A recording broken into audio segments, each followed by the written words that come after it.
So it works well at Fiorano, but the GTO could be at a slight disadvantage compared to previous Ferrari supercars.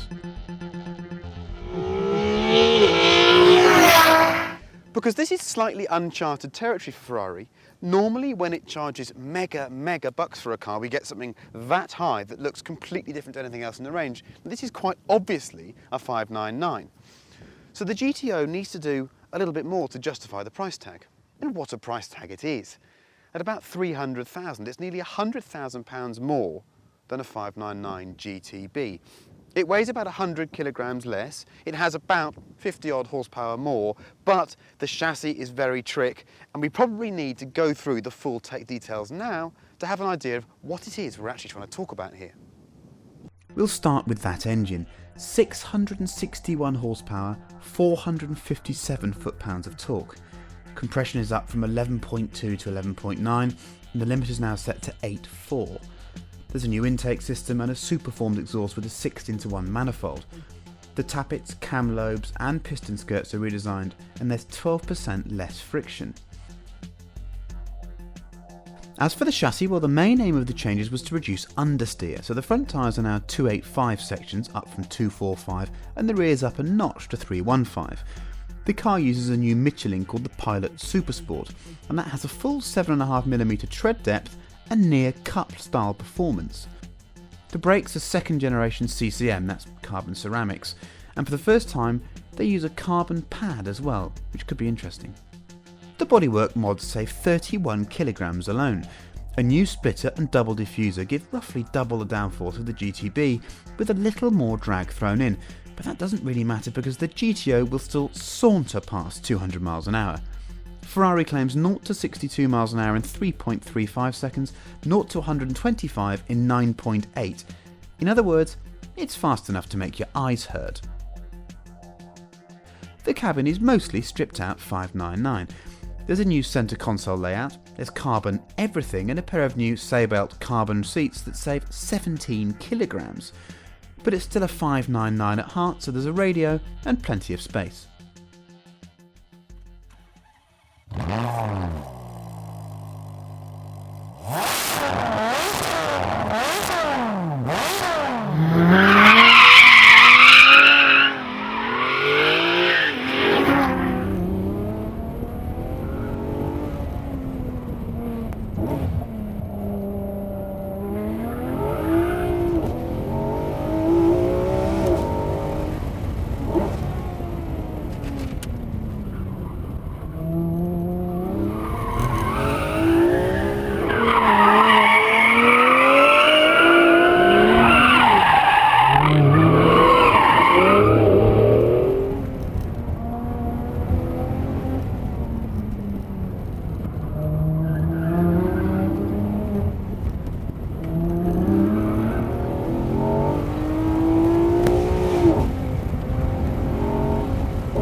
Of course, at Fiorano I expected this car to be absolutely sensational, and it was.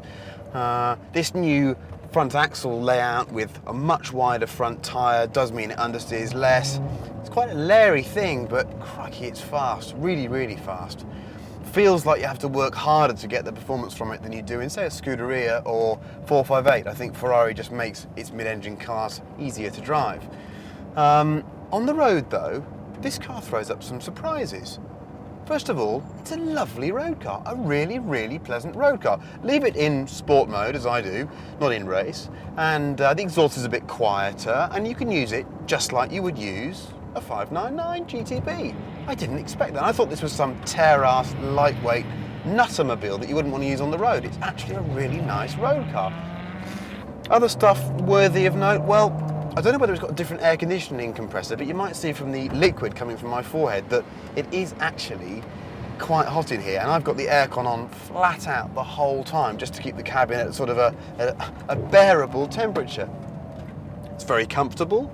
It doesn't seem too noisy. In fact, I've watched other videos that have been done on this car, very good ones I have to say, and you know what, I'm not sure if this is as noisy as the cars they were driving. I don't know where the noise is coming from. It's not that noisy from the outside. They talk about it being 8 decibels louder in here than in the 599 GTB. It's about right. It doesn't feel an awful lot more compromised. Okay, what I'm coming to here is this. It's the conclusion I had at Fiorano during those early laps this morning when I first jumped in the car and never driven it before. I think this is the car the 599 should have been all along, because I think it finally has a chassis. It has the surroundings to actually accommodate that completely bombastic engine. We finally have a home for it.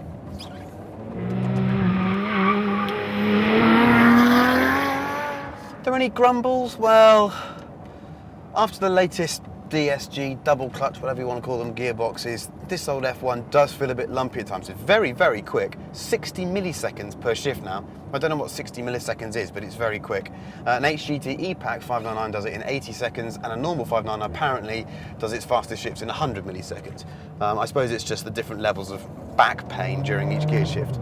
This does sort of shampoo the edges off nicely. They are getting as good as they're going to get, these gearboxes, but it still feels a little bit crude at times. I know it's light, so it's a good solution for this car.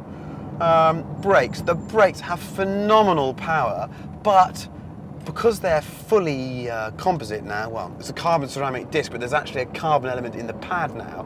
They grumble a lot, they make quite a lot of noise, and now and again you can get that sort of frictiony feeling, that gravelly coming back through the pedal, which isn't that pleasant. And sometimes, if they're quite hot, if you're then tootling afterwards, braking from 15 miles an hour to 10 can be a little bit of a guessing game. Other things, well, I'm struggling really. It's a great car, it's another great Ferrari. They're just on fire at the moment, aren't they? They're just on fire. I'd like to make a special mention to the noise as well. I've criticised some of the most recent Ferraris, Scuderia, normal 430 and 458, for being a little bit synthetic to me. I think the noise comes as much from the synthesizer laboratory as it does from the mechanical noises, from bits of metal whacking against each other at speed. But this car just sounds organic to me. It just sounds the way a V12 should. There's a little bit of fruitiness in the exhaust when the valves are open that's a bit silly, but actually the induction noise that's coming through the bulkhead from the engine is just lovely. It's really, really lovely. It's again how I'd hope the 599 would sound.